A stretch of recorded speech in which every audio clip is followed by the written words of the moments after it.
বন্ধুগণ, আমরা ব্রিটিশকে দেখেছি, আমরা আওয়ামী লীগকে দেখেছি। আওয়ামী লীগের সময় আন্তর্জাতিক বিশ্ব আমাদের নাম দিয়েছিল তলাবিহীন ঝুড়ি। কি বলে?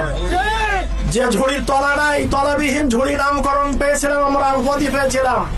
তারপরে সেই জাতির নেতা তিনি নিজে বললেন যে আমার দলের নাম হলো চাটার দল, আমার দল চাটে।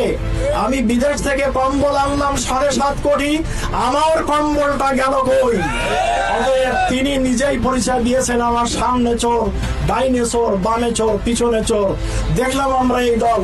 পরবর্তীতে আমরা দেখলাম বিএনপি সরকারের সময় একবার না, দুইবার না, কয়েকবার দুর্নীতিতে তারা চ্যাম্পিয়ন হয়েছে।